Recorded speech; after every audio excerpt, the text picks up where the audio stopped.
আজকে ডিনারে খুব খেতে ইচ্ছা করছিল চিকেন মোমো, কিন্তু বাইরে থেকে কিনলে সেই তো 7টা নয়তো 8টা মোমো পাওয়া যাবে। তাই ভাবলাম কেন না বাড়িতেই বানিয়ে নিই চিকেন মোমো। তাহলে আপনারাও কিন্তু এই ভিডিও ফলো করে খুব সহজেই বানিয়ে ফেলতে পারেন টেস্টি চিকেন মোমো। তার জন্য আমি এখানে নিয়েছি দুটো পেঁয়াজ। পেঁয়াজগুলোকে প্রথমে আমি এরকম ছোট ছোট করে কেটে নিয়েছি। এরপরে নিয়েছি একটা চপিং বাউল। তারপরে পেঁয়াজের টুকরোগুলোতে এই চপিং বাউলে দিয়ে ভালো করে পেঁয়াজগুলো আরও টুকরো টুকরো করে নিলাম। পেঁয়াজগুলো কিন্তু একদম মিহিভাবে কাটবেন, যাতে পেঁয়াজের সাইজটা খুবই ছোট হয়। দেখতেই পাচ্ছেন আমাদের পেঁয়াজ কুচি একেবারে রেডি হয়ে গেছে। এরপরে তৈরি করে নিতে হবে চিকেন কিমা। তার জন্য আমি এখানে নিয়ে নিয়েছি কয়েক টুকরো বোনলেস চিকেন। চিকেনগুলোকে প্রথমে এইরকম ছোট ছোট সাইজের করে কেটে নিচ্ছি। তারপরে চপিং বাউলে চিকেনের টুকরোগুলোকে নিয়ে আবার চিকেনগুলোকে একদম ছোট ছোট করে কেটে নেব। অনেকেই কিন্তু চিকেনের টুকরো করে সেটা মিক্সিতে বেটে নেন, কিন্তু সেটা একদমই করবেন না। তাহলে কিন্তু চিকেনগুলো যখন মোমোতে সিদ্ধ করবেন চিকেনগুলো একেবারে দলা পাকিয়ে যাবে। তাহলে এরকম ছোট ছোট করে কেটে নেবেন। এরপরে চিকেন কিমা তৈরি করে নিচ্ছি। তার জন্য এতে দিয়ে দিচ্ছি আদা রসুন বাটা, হলুদ গুঁড়ো, স্বাদ মতো লবণ এবং 2 চামচ মতো গোলমরিচ।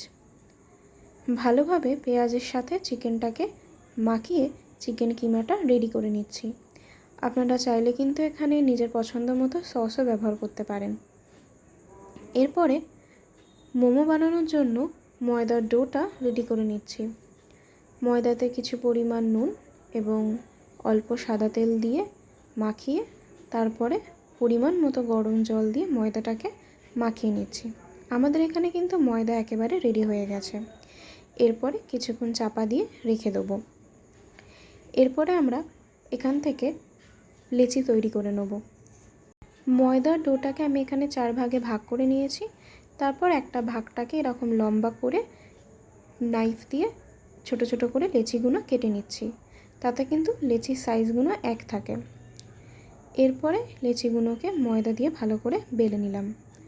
খুব বেশি ছোটও করবেন না, আবার খুব বেশি বড়ও করবেন না, মাঝারি সাইজে রাখবেন।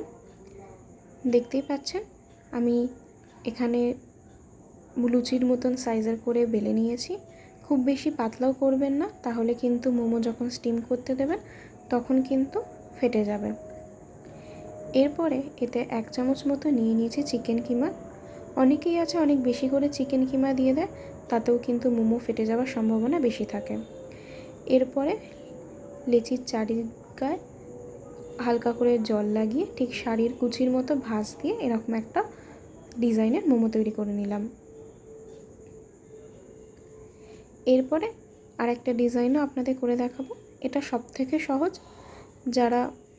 যারা একদম সহজ ডিজাইন ফলো করতে চান তারা কিন্তু এই ডিজাইনটা দেখে নিতে পারেন। অনেকটা গোলাপ ফুলের মতো দেখতে লাগে। আমাদের এখানে কিন্তু একেবারে সমস্ত মোমো রেডি হয়ে গেছে।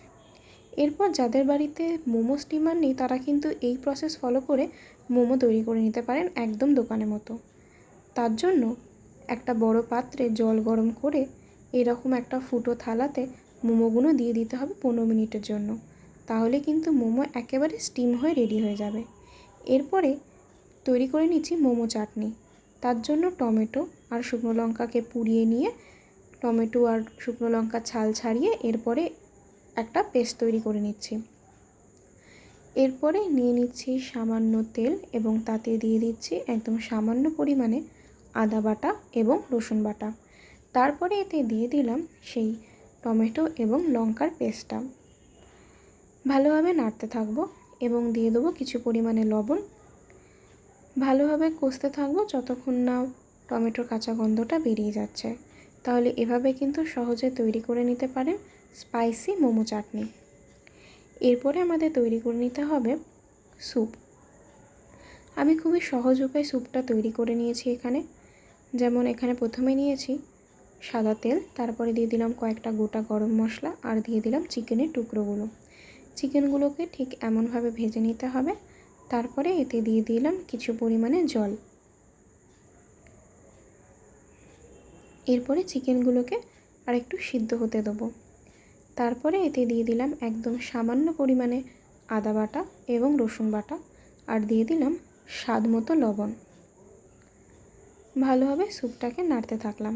আপনারা চাইলে কিন্তু এই স্যুপে নিজের পছন্দ মতো সবজিও ব্যবহার করতে পারেন। স্যুপ থেকে যখন এরকম ঝাঁক বেরাবে সেটাকে ঠিক এরকমভাবে চামচ দিয়ে তুলে ফেলে দিতে হবে। স্যুপটা যখন প্রায় রেডি হয়ে আসবে তখন উপর থেকে ছড়িয়ে দিলাম গোলমরিচ গুঁড়ো। ব্যাস, আমাদের কিন্তু চিকেন মোমো একেবারে রেডি হয়ে গেছে।